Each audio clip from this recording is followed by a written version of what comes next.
Hey, what's up, guys? Thank you guys for joining us once again for another wonderful episode of According to Kaz Queen. And as always, I'm Kaz. And I'm Queen. And this is episode 13 of According to Kaz and Queen. Conversations that happen between a husband and wife in the privacy of our own home. Some of them are introspective, some of them humorous, and we decide to come and share those conversations with you guys, trying to keep up with what's going on in this crazy world that we have out here. And as always, if you are watching us on YouTube, make sure you share this with somebody. And if you want to keep up with the content, then all you have to do is like and subscribe to the YouTube page, and it'll be right there under my finger. All right, so subscribe to that YouTube page. You can keep up with all the content, everything that's going on with According to Kaz and Queen, and everything that's going on with the content on the page. And we are available on all streaming platforms so that you can listen to the audio on Spotify, you can listen on Apple Music, on Google Podcast, on Amazon Music, a lot of different ways that you can listen to the great conversations that we're having here on According to Kaz and Queen. We're going to get right into it, of course. If you are viewing us from outside of the Mississippi area, or if you have not been keeping up with what's been going on, you know, we're located in Jackson, Mississippi. So unfortunately, if you have been seeing what's been happening with Jackson, Mississippi in the national news, we have been in the midst of a water crisis, as it were. And it looks like we're kind of making our way to getting on the other side of it, but it's leaving a lot of questions and, you know, a lot of people upset, and you know, a lot of people wondering what the next move is going to be for us. Now, my bride and I, fortunately, were never without water pressure or without water. We live a little bit closer to the actual water plant. But there were people in the city of Jackson that were affected with little to no water pressure or no water at all. So thank you to all the people who have been sending water from all over the country, all over the nation, cases and cases and cases of water. We appreciate it. The water is still not safe to consume, not safe to drink. So it is advised for us still here that, you know, we use the bottled water to, you know, to wash your face and brush your teeth, and or boil the water if you're going to be cooking and that kind of thing. The water pressure has been returned, but it's crazy. My bride, that we are in 2022 and we are experiencing the problems that, you know, people would think are reserved for, you know, smaller third world countries. So, you know, when we got into this water crisis again, you know, what was the first thing that came across your mind? You know, unfortunately, it's just if it's bad and it can happen, it's gonna happen to Jackson. That's where it's starting to lead to. Some of these problems with infrastructure and the pipes that have decayed and rotted, and they've been putting Band-Aids over this situation for years. And I'm not sure they're not going to just put a Band-Aid on it this time. And we'll be facing this again if we have another ice storm. So, you know, it's unfortunate. I'm becoming a little like, you know, like, let's just do what we have to do to get through it. It's becoming apparent to me that we have a better chance at pulling together as a community than we do at expecting politicians to look out for us and do the right thing. Because there's no denying the fact that inner city and mostly black communities are the ones that are affected by this situation. And it just doesn't seem to be that big of a deal for those who are not affected. So until, I mean, you know, it's just going to happen like that because the state that we live in, the city that we live in, our politicians, our legislators, governor, all of those people are not really concerned about how black people are affected by anything. Right. COVID, anything. They're not concerned. So it's going to be up to the community as we continue to do. The community continues to show up for each other. That people talk all the time about how we are against each other, we're fighting each other and all of that. But in a time of crisis, we always pull together. And I know a lot of organizations and churches and such that are stepping out to the forefront to help those areas that are heavily affected. And I commend those people who are doing that. So kudos to those people. And community is everything, basically. I mean, I think we have discovered now, if it has not been clear, that because it's an 85%, 86, 87% black city, I think we can pretty much know at this point that, the plan is to just have Jackson to just wither and die on the vine. So, when you know that that's the case, we're going to have to be a little bit proactive, and we're going to have to be smarter with how we solve these problems. The help that most capital cities would get, the help that most cities would get in these instances is not coming. We have seen in the response from the state on the state level, having asked for 5 or 6 years to help fix this problem. Jackson has not had the revenue and simply has not had the money to fix a problem that's over, billions of dollars to fix. So when you are the capital city, when the seat of government is in your city, and these legislators are in your city for 6-7 months out of the year, they make Jackson their home while they're on the capital, and the seat of government is here, and to not care or to refuse the request, not just from this mayor, but from the past mayor as well, at least over the last, couple of administrations. And then suddenly, when the problem gets critical and the correct people begin to complain about it, then, a pump miraculously appears 24 hours after a state of emergency and begins to put the work together, and then they swoop in and try to appear as heroes. But those of us who know better, and those of us who know history and know this city, know that, a plan has been in effect for a long time. Since black leadership has taken over this city in 1997, people know that, there has been an effort to try to usurp what's been going on here. And this is one of the ways that you can do it. When you affect people to the point that they cannot do regular everyday tasks in their lives, they expect it for the people to turn on the administration, and a lot of people have turned on the administration. Not that the administration is not above fault. It is not that they are not also culpable in what's going on. It's not that they should not be held accountable. But when you have an instance like this where there was an ask and a plan put into place and that doesn't happen. And he wasn't the only one to ask. The mayor before him asked, and the one before him. So he inherited some of these issues. He did. And even inheriting it, you are the manager of the city, so it's your job to fix them. But it's kind of hard to fix them when you don't really have the money to fix them, or the problem is above, your head. We are so deep in the hole, much like the prison, much like, the Raymond jail that's being taken over. When things deteriorate to a point where they can't be fixed, you can't continue to put Band-Aids on them. And our pipes are over 100 years old. So, they've been deteriorating since the late 70s, the 80s. Those pipes should have been replaced when it would have been much cheaper. But, there were mayors at that point that kicked the can down the road, including the white mayors that were in place then. But it was kind of different for us because, when the ice storm hit, we were actually without water for 3 or 4 days, which was pretty bad. I was talking to somebody the other day about us, about me rather, having to go out and break ice up on the street and, put it in the microwave. It was put it bad. It was terrible. Bad. It was terrible. And actually, there's been more of an outpouring of support now than it was then. I think we kind of learned the lesson then, but if the amount of water that has made it here for this particular incident, if that was here before, a lot of the issues would have been quelled. You couldn't find any water in the stores anywhere. You couldn't get to the stores. You couldn't find water.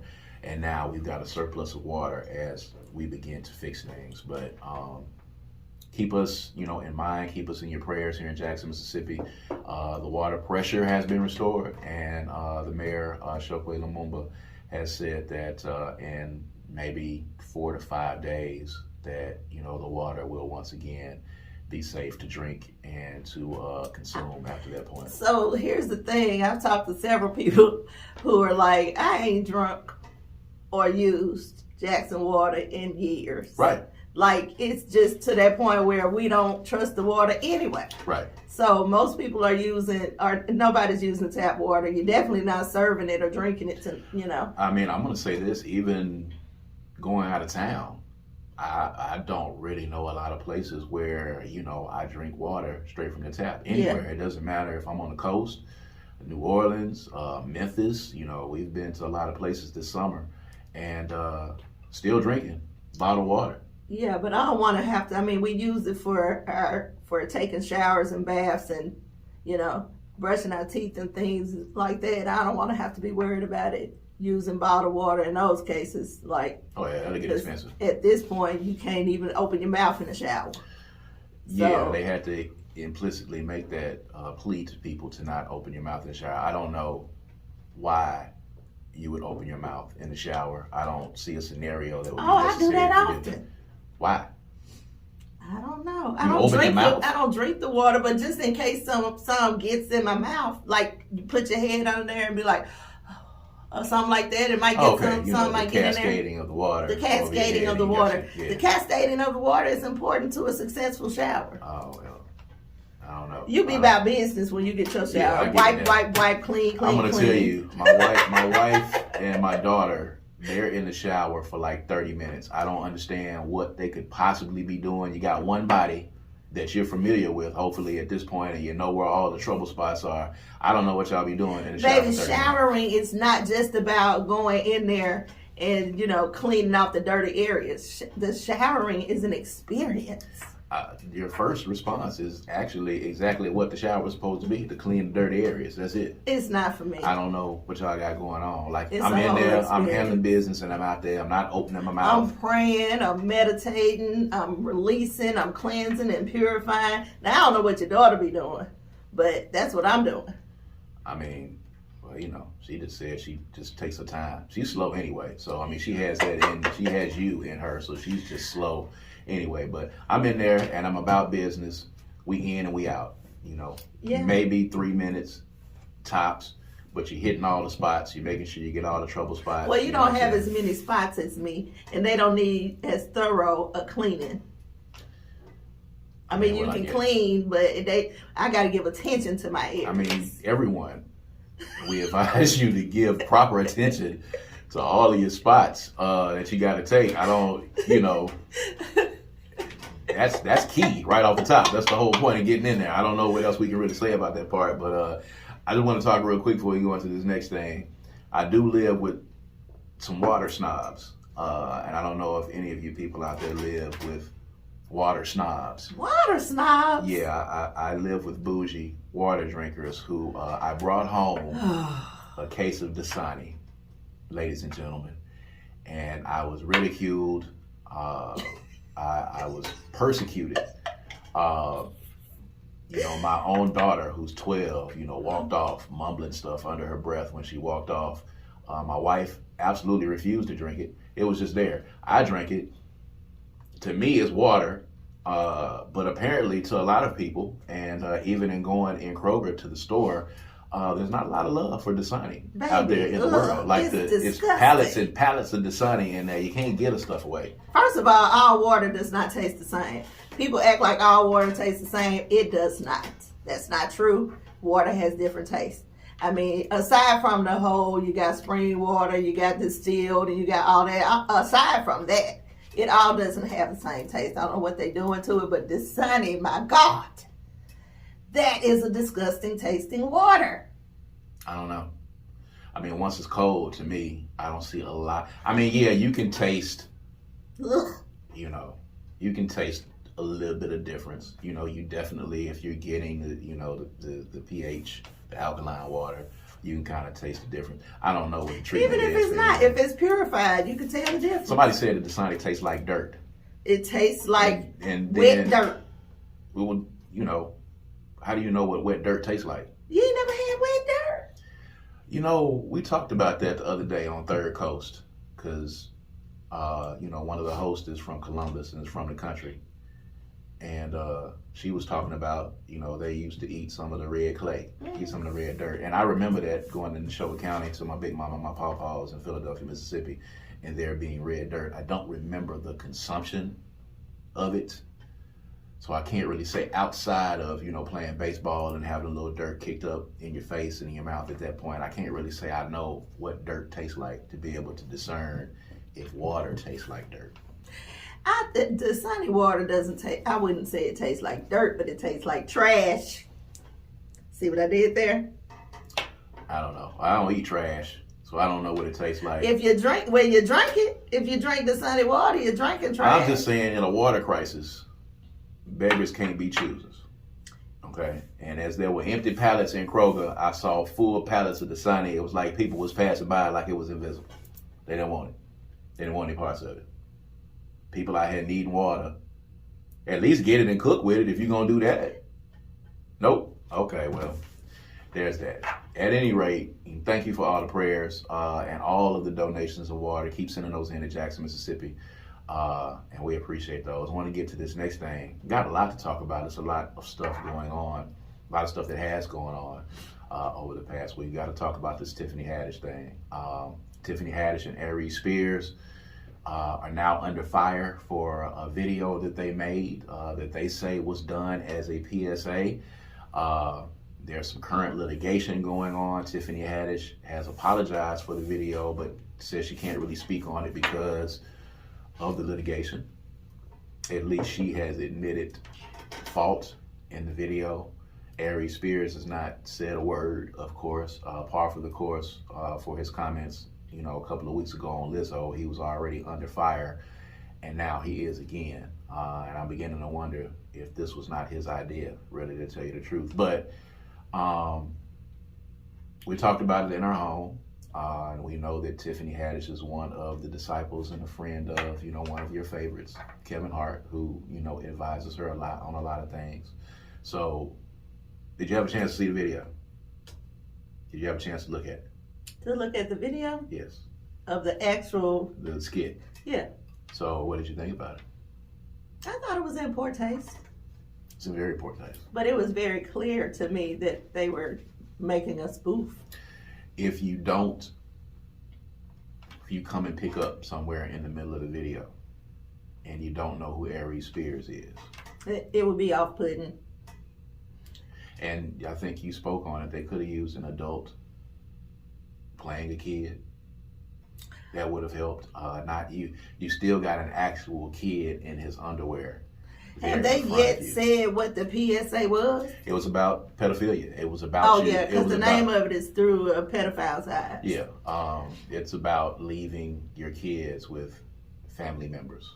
So the concern from the public, the people who are throwing the stones, so to say, their concern is that they use the kid in the actual ad. So actually they were traumatizing the kid. Yeah, and there was some other acts. I think they had the two kids ate a sandwich, like the Lady in a Tramp style. Oh. Yeah, and they did. There were several different acts in that video that they were actually using kids, which, I think... Are they their kids? No.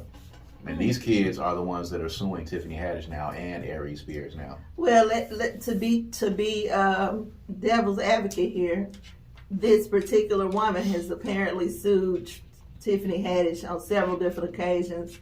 Mm-hmm. And they are, her lawyer said that it's a money grab. She's extorting her. So, there's something to be said for that as well. Well, I can tell you what, ding ding, she's been digging. And this is going to be the one that she gets paid on if this is going to go away. This is the one that she's going to get paid on. If she missed on some of the others, now that this video has been made public, this is going to be the one where she's going to be settling out of court and she's going to be paying the quote-unquote undisclosed amount. So now we back to comedians need to be censored. Well, one of the questions that I had is, what would Dave Chappelle think about this skit? Because he was one of the ones that brought to the forefront about comedians, and then the Chris Rock incident with Will Smith about comedians being censored and watch what they do, and not being able to be risque and not being able to push the envelope. For me, there's a difference between pushing the envelope and being inappropriate. And I think there should be something in your moral compass that tells you where that line is. Yeah.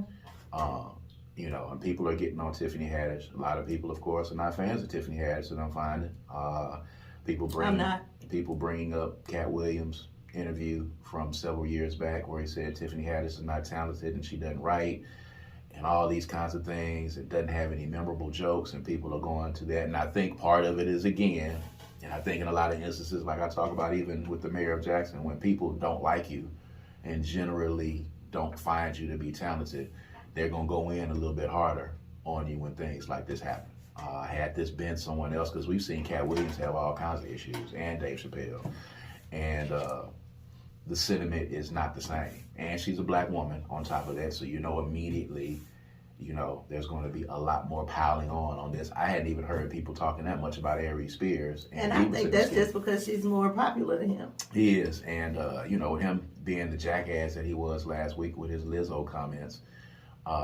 he's clearly a creep and a jerk. And something might have happened to him. He doesn't seem to be functioning with good he's unhealthy. He's fat and judgment unhealthy. skills. Yeah. Well, his judgment skills, he said a lot of reckless stuff. There's a video of him getting slapped on camera in a radio interview by, another guest on a radio show, and he kind of got real saucy at the mouth. He got flip-mouthed, and the dude slapped him. Where he from? Chicago? He's from New York. Oh, New York. There you go.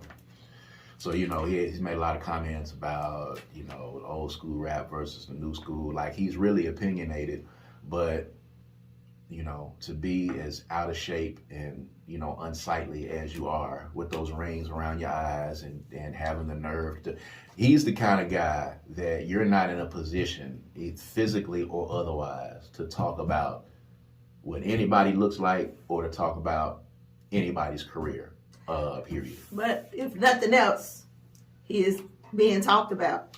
He wasn't before he started talking about Lizzo. He wasn't before this thing came about. So maybe, just maybe, he's looking for some last ditch effort to be relevant. I don't know. He's somebody that I never really found that funny. He was on Mad TV. Mad TV was one of my favorite shows. He was on Mad TV. He was about 100 pounds lighter, much younger. He's aged over time. Don't know if he drinks or whatever the case is. Don't know how much he works. And don't know exactly when this exact video with Tiffany Haddish was shot. Clearly it was when she was younger in her career. And that's the way these kinds of things begin to resurface. It was a very poor lapse in judgment for her. Now that she's at where she's at. For Aries, this might help to put his name out there because he wasn't really doing shit anyway to begin with. But you looked at the video, you said it was in poor taste. How should it be handled going forward? By whom? By her. I think she should, show remorse and contrition. And I think it wouldn't work well against her to try to shift the blame. She should take ownership of it. And just apologize remorsefully, like a real apology, a will apology. And just keep doing what she's doing. Yeah. Because the people who like her are going to keep fooling with her, I guess. My question to you is this, because he's one of your favorites, and I asked you this, and I want you to really dig down deep because of where Kevin Hart is in his career. And we know how adamant he is about keeping his image to a certain place in the deals that he has. He's friends with Tiffany Haddish. He has helped her in her career. He's helped her with gigs, brought her up, when she was sleeping in her car. They clearly have a relationship. How involved in this, or what do you think, if any, backlash towards Kevin Hart? Does he separate himself from Tiffany Haddish and disappear?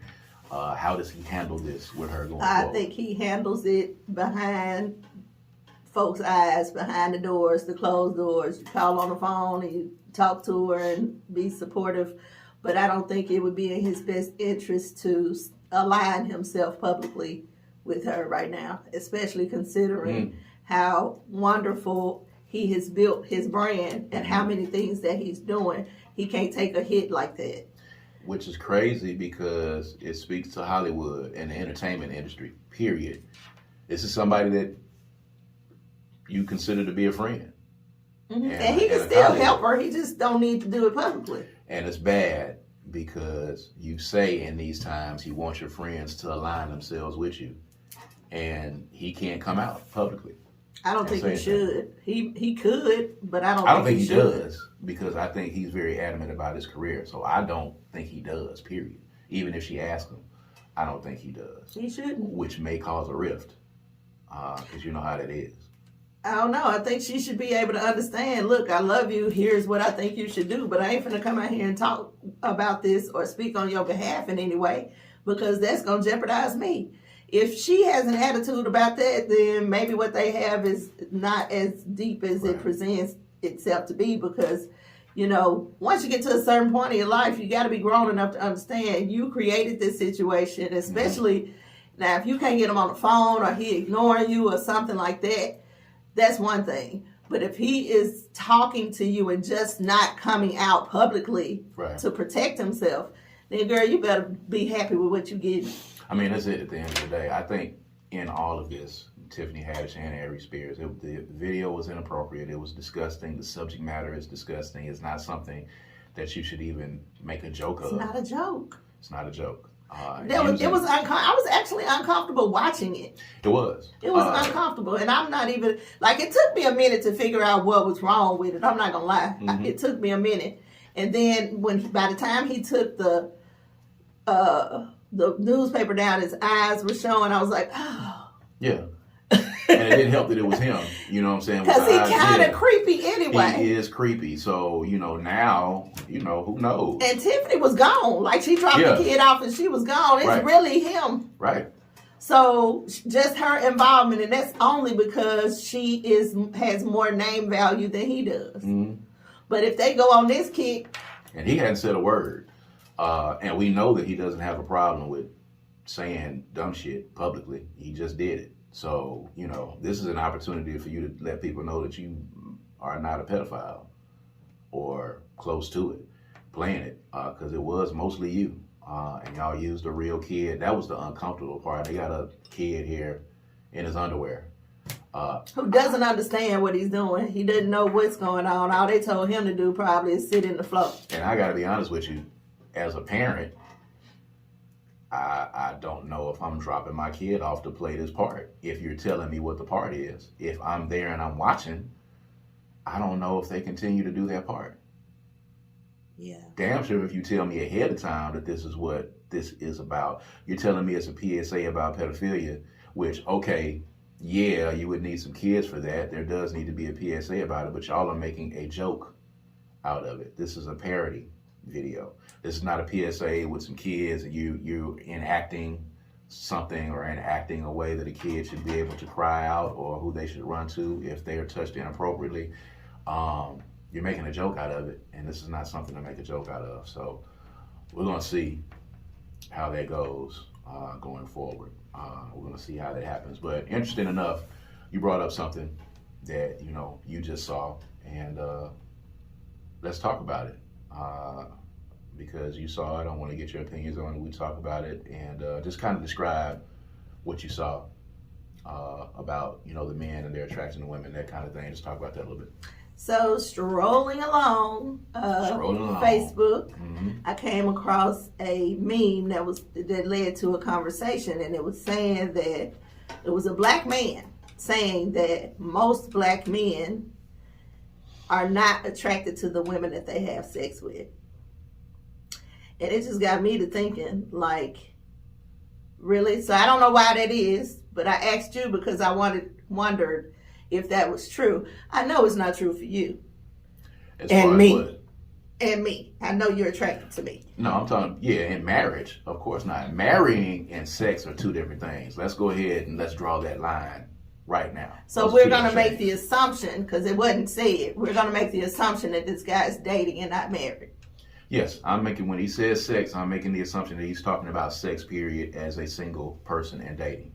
Or a single person, not in a committed relationship. Okay. Yeah, that's what I'm assuming. All right. So do you think that's true? And he would be correct. So most men do not have to be attracted to a woman to have sex To with. have sex, absolutely not. I will, let me say this. I won't say the grand majority of men.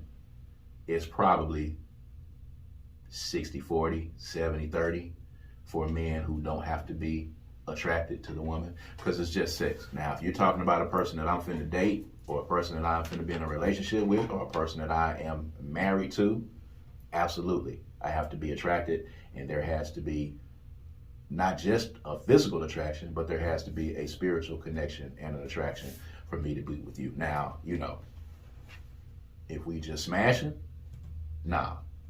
Do you think that it's okay for a woman to have that same mentality? Absolutely. That it's okay for. Now I know you feel that way, but Absolutely. I wonder how many men would be okay with the knowledge that women don't necessarily have to be attracted to them to have sex with them. I think there's a lot of ladies who have had sex with ugly dudes. For Now, whatever reason. FYI, ugly is subjective, A, and B. Yes. Sometimes ugly is not enough to keep a woman from having sex with you. Correct. There could be you could have great conversation and be an ugly dude and you got some game and the game could get you in the draws. But the difference here is that the woman has to find something, even if not physical, has to find something that she's attracted to about that guy to have sex with him. Yes. What you're saying is the man doesn't have to own any attraction to the woman at all. All she got to do is have her snatch already and he can get it. Pretty much. I can only draw from my experiences in my heyday. That's all I can really draw from, and the experiences of the people that are around in my heyday. Because in my heyday, I did my thing, and no, I did not have to be physically attracted to you. Did you have to have any attraction?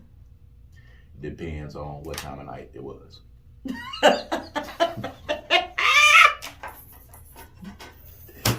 Or day, whatever you prefer, and whatever point in the party, it just depends. Depending on how much food I had that day or how much liquor I had. A lot of different variables. You never know. I have left, in my heyday, I've left the club at 2, 3 in the morning. I have left with, whatever was left in the club at that time. You just take the net and you just put it in the water and you just drag it and you just scoop up whatever you can scoop up in the net. We call them scragglers. At the end of the night. Goodness. That's what we call them. You took home scragglers, baby? Scragglers is what we call them. Scragglers is the people that was and here's the thing, at that time of the night in the club, those ladies are too kind of waiting to see if it's a dude that's going to pick them up. Everybody's trying to smash at this point. It's 2, 3 in the morning. You've been drinking. You might not be the most attractive women. So all of your, pretty friends. The attractive women already gone. Yeah, your pretty friends have already, been pieced out. They've been picked up, scooped up, and they gone with the other dudes. So at this point, and then I don't know what they're saying for me, because, if I was there at 2, 3 in the morning, clearly, nobody thought that I was a catch. But, at 2, 3 in the morning. Or you just got through stepping, what y'all call it? Party walking. I mean, well, it wasn't just in my wasn't just in, okay, yeah, gotcha. So, there were phases. But, yeah. Well, You're just looking for sex, and you're looking for a body to help you to take care of that hankering that you got there at that time, and then that's it. And I don't know that women do that. I think women, for the most part, I'm sure there are some exceptions, but I think women, for the most part, need to have something that they're attracted to. You may not be physically attracted to them, but you got to make them laugh, or you got to make them feel a certain kind of way, or you got to be done bought them a whole bunch of drinks. So you got to be done kicked in some kind of way for her to be able, if she's not physically attracted to you, for her to get to a point where she can have sex with you. Mm-hmm. Or, I've seen in situations where, like in the case of a scraggler who's, she don't really care what you're doing, or just, I need you to put it down tonight, and that's that. But it's not a whole lot of those. I don't think, it just so happens. I don't know if that's a real category. Scragglers? I think it just happens. make them a regular. You know what I'm saying? Like they ain't regularly going to the club, hanging out to the end to try to find somebody. I know, sometimes they get picked up earlier in the night. Or sometimes they don't even go. I'm saying that you may find yourself being scraggler-like at any given situation instead of this being a lifestyle. I mean, yeah, I think everybody, male and female, has been at a point where you might have been a scraggler at some point, and I know there's a lot of females out there that be like, not me, at some point. Not me. Waiting around in the club.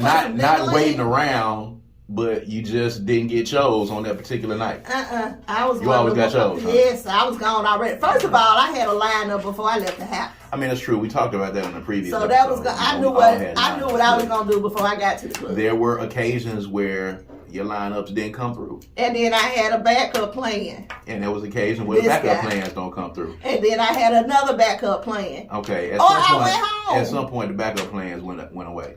Baby, there's always a backup plan. Well, I would never just going home. Somebody was going home. Oh, if I went through 2 or 3 people, which there have been times, if I went through 2 or 3 people, if by the third time it ain't nothing popping, I'm ready to go home. I can still have myself a wonderful time by myself. I mean, that's fine. But like I said, in my heyday, the mode was to make sure you went home with something. Either you did good earlier in the night, or you already had something set up and you didn't even make it to the club, or you went in there and got a few drinks in you, and what happened as it happened. But I will say the majority of men don't, for sex, and we're talking about just sex, not dating, not any other stuff. We're talking about just sex. I don't think dudes need to be attracted at all. When you're just trying to get that orgasm, I don't really give a damn what you look like. It really doesn't matter at all. I've been out the game for a while. Maybe women are different these days than back in the day when I was in the game or whatever. So I'd be interested to know if there are women out there who can participate in sex with a man without any type of attraction. They're not going to admit it. They're not going to admit it. But if you're trying to get it put down on you, the ugly dude might put it down on you. If these women are those women who don't need to have any attraction at all, not physical, not mental, not any type of attraction, if they are that woman, I don't think they'll have a problem admitting it. I don't know. I hadn't seen it a whole lot because, in most cases, women, will want to make people believe that, they have a level or a standard that they are trying to. The level or standard is I'm getting mine. That's the level. Yes, but I think they will also say that there had to be at least some. Really for me it boils down to how many women will admit they went home with an ugly dude because they just wanted to have sex. More than you think. Okay. More than you think. I'll give you that. If you're watching, you can get in the comment section. Of course, if you're listening to us on the audio, follow us on social media. You can follow According to Kaz Queen on Facebook. You can follow Kaz Queen on Instagram, and you can follow Kaz Queen on Twitter as well. So you can hit us on one of those social media sites or DM us and let us know, ladies, have you taken an ugly dude home that you would not want to be seen with in the light of day because he was getting ready to put it down on you just for sex? Do you have to be attracted to the person? A lot of ugly dudes put it down. We know that. Right. A lot of skinny dudes put it down. We know that. So that would mean that even for women too, they don't necessarily have to be attracted for sex. Will they admit it? Again. No, my statement is not physically attracted. There are women who are probably having sex with men who they are not physically attracted to. But there is something about them, for the most part, in a general sense, there's something about that man that she's attracted to. There's some women that are married to dudes that they're not physically attracted to. Sure. But of course, we know that those are for financial stability and comfort reasons. Why else would they do it? Because we've talked about this now. It's a lot of people that I know that I look at every day and I'm like, there's no way. I don't believe in divorce. It's church. I'm talking about getting married in the first place, though. By the time you got divorced and family is enough, I'm talking about married a dude willingly in the beginning and was not attracted to him. Why would they do that? Oh, yeah, that's probably some benefit to them. Money and comfort. Yeah, probably. It has to be. I mean, in my eyes, if you married him and you're not physically And by attracted, comfort, you're speaking about being able to provide or making them feel Yes, good, all and of those cherishing things. them, buying All them of that. stuff. Yeah. Arranged marriage. Yeah. Yeah. Yeah. I mean, because we talked about it, like there's some women whose sex is not really that important to them. Yeah. And the other things are important. But if we're talking about men, you know, speaking for me and maybe some, and I don't know, and fellas too, no, it doesn't have to be any physical attraction at all. They don't even have to be really fine, really, to tell you at the end of the day, once it gets to a point. Okay. I've run through the gamut in my heyday. They were all shapes and sizes. We get it, sir. Can we move on to the next Fine topic? ones, they was fine, and then some of them looked like a sack of dirty socks. My wife may not be as fine as yours. She might not have all that fine body like you, and she is fine. Yeah, that's my favorite Martin line. Well, one of my favorite. Because there are so many. Oh my God. We're going to have that discussion, you know what I'm saying? I'm not participating in another conversation about Martin and Jamie. We're going to have some guests on the podcast real soon. We're going to surprise y'all, and we're going to have to talk about the Jamie Foxx and Martin. I'm not going to be here. I'm going to take a day off that No, day. you're not. You're going to talk about My psyche cannot take that conversation. I'm going to tell you. Y'all don't know how many times we have to have this conversation in my house. Let me tell you. No. Your arrogance. You are the one that's arrogant. No, I'm not. Because you've already admitted before that is the.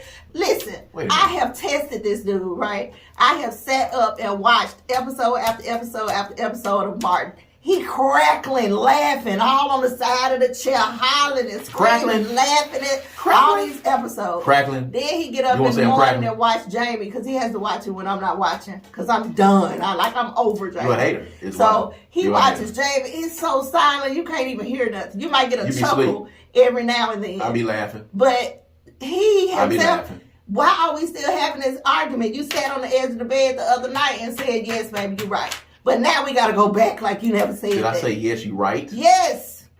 I don't recall that. Of course. Yeah, we just got through doing it. No. I don't recall that. No, we had not just got through doing it. Because you asked me stuff after we get through doing it because you want to get the answer you want. And I might have said, yeah, after that. We had not. That is true. But we had not. Before we was getting ready to do it and you told me we was finna do it and you asked me something. Baby, no.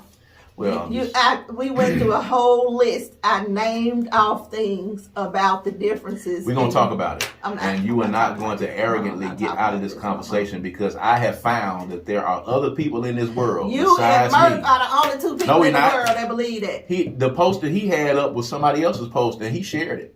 And I shared and Murph and that other dude, whoever posted it. That's y'all the only three. There was a lot of people under that post and you saw it. I've said this before, and then I'm just going to leave it alone. You're not going to leave it alone. It's really just a matter of preference. Sure. But if you're thinking about the whole grand scheme, there's no way not Jamie. I don't even know how Jamie got in this argument. Let me tell you. Because there could be a whole lot of more people that you could argue about before you even get to Jamie. Like who? Who had a solo show? My wife and kids. That wasn't a solo show. Tisha Campbell was on that show with Damon Wayans. Tisha Campbell was on the show with Martin. But it was called Martin. Jamie Foxx show was called the Jamie Foxx show. With My Wife and Kids. The Cosby Show then. The Cosby Show, different world. Just start naming things. The people got to have a name on their show first of all. Cosby Show. All right, well, you gonna count the Cosby Show? Sanford and Son. Okay. It was still and Son. It wasn't Sanford. Fred Sanford. Fred G. Sanford. And the G stands for gonna talk about Jamie Foxx and Martin on an episode of According to Kaz What's next, baby? I don't have anything now, since that's it. Oh my God, are you pouting? Not pouting. I'm just saying, we're gonna talk What about the Nigerians? Models. Okay, well, since you brought it up, I was ready to close. What time is it? We might need to close. Because you're hating. We can talk about it the next time. Yeah. Oh, he's so salty. Y'all see him? This how you get when he I'm shutting down. I'm shutting down now. Because I get shouted down every time we start talking about Jamie Foxx. And it's ridiculous, really, at the end of the day, and I don't think it's fair. You have made me not even like Jamie. You, by yourself, solely. That's not true. It is. You won't even give Jamie a chance. You won't go in there and watch it. I done watched Jamie from the front to the back. You be trying not to laugh. You be holding in your laughs. That's not true. And that's not right. He has a very funny episode with Mark Curry. That is very funny. I laugh. Mm-hmm. He has one very funny You said one. episode. Out of 5 seasons? Out of 5 seasons. One? I said what I said. One episode out of 5 seasons. I said what I said. All right. You can get some chuckles. I ain't taking away from him. You're going to chuckle. But hearty laughs, like Martin give, I can name 5 episodes right now just off the top of my dome of hard, ridiculous, soul-burning laughter that happens from Martin. And this wasn't even on the agenda to talk about today. So we apologize to the Nigerian models. By the way, solidarity to the Nigerian models who have banned white people from their ads in their country so that they can make sure that the people who are native countrymen of Nigeria get work in the modeling industry.